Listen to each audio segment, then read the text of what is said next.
आज की जो स्टोरी होने वाली है वो है चुड़ैल की बारात। इस कहानी में जो राहुल और मनोज है वो बचपन से ही पक्के दोस्त होते हैं और किसी रात जंगल में उनकी गाड़ी ख़राब हो जाती है तो वहाँ पर उन लोगों को एक चुड़ैल की बारात मिलती है और वे दोनों उस बारात का हिस्सा बन जाते हैं। कहानी बहुत ही अलग और इंटरेस्टिंग है। इसमें इस चुड़ैल की एक इमोशनल स्टोरी आप लोगों को ज़रूर कनेक्ट करने वाली है, तो कहानी को ज़रूर एंजॉय करें।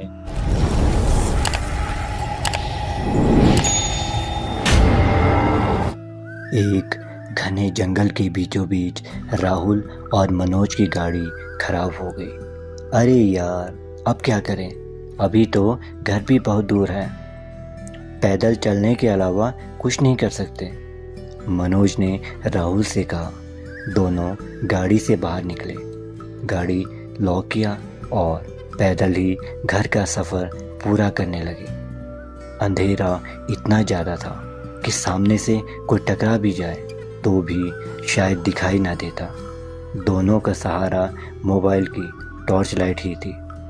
जब वो दोनों एक नाले के पास पहुँचे, एक अजीब सी फीकी सी रोशनी दिखाई दी। अब दोनों को ध्यान उस तरफ था। वहाँ पर ढोल नगाड़े की प्यारी सी आवाज़ें आ रही थी। ऐसा लग रहा था जैसे किसी की बारात जा रही थी, किसी की शादी लगती है। लेकिन यार, ये इतने छोटे क्यों लग रहे हैं? बच्चों की बारात है क्या? दोनों को इसका जवाब चाहिए था, तो दोनों तेज़ी से उस तरफ जाने लगे। लेकिन पल में ही वो सुंदर सा नज़ारा आंखों के सामने से गुम हो चुका था। अरे ये क्या? यहाँ पर तो कुछ भी नहीं है। हमारे साथ कोई छल हुआ है या हम कोई सपना देख रहे हैं? सवाल राहुल का था। छोड़ ना भाई, तू रास्ते पर ध्यान दे, हमें जल्दी घर पहुँचना है। राहुल ने मनोज का हाथ पकड़ लिया था। मनोज को फील हो रहा था कि राहुल डर रहा है। थोड़ी दूर जाने के बाद एक रोती हुई आवाज़ अपनी तरफ ध्यान आकर्षित करती है। दोनों की नज़र जब उस तरफ जाती है तो वहाँ पर एक पत्थर के ऊपर एक लड़की बैठी हुई रो रही होती है। दोनों पास जाकर पूछते हैं कि वो कौन है। आप कौन हो और इतनी रात यहाँ पर?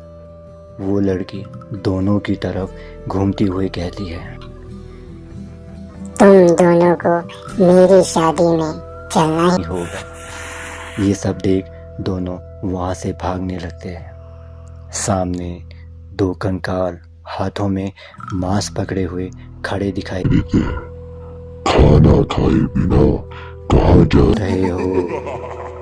अब दोनों बेहोश होकर वहीं गिर जाते हैं। गाड़ी की हॉर्न सुनकर दोनों को होश आता है। भैया, आप दोनों यहाँ सड़क पर क्यों सोए हो? कोई प्रॉब्लम है क्या? बिना जवाब दिए राहुल मोबाइल में टाइम देखता है। रात के 3 बज रहे थे। हमारी गाड़ी खराब हो गई है, क्या तुम हमें लिफ्ट दे दोगे? मनोज ने उस गाड़ी वाले से रिक्वेस्ट की। लिफ्ट तो मिल गई थी, लेकिन राहुल का दिल अभी भी ज़ोर ज़ोर से धड़क रहा था। इतनी रात में कोई उन्हें लिफ्ट दे रहा है, ये राहुल को अजीब लग रहा था। बातों ही बातों में सफ़र कट रहा था। तभी राहुल का ध्यान उस गाड़ी वाले लड़के पर पड़ी। धीरे धीरे उसके बाल लंबे हो रहे थे। राहुल ने गाड़ी रुकवाया, इससे पहले कि मनोज राहुल से वजह पूछ पाता। राहुल ने गाड़ी वाले से पूछा, कौन हो तुम? गाड़ी वाला पीछे मुड़ा तो सामने वही चुड़ैल दुल्हन थी। फिर से दोनों की सांसें रुकने लगी। तभी प्यार से चुड़ैल बोली, डरो मत, मैं कुछ नहीं करूँगी। चुड़ैल लगातार अपनी कहानी सुनाने लगी।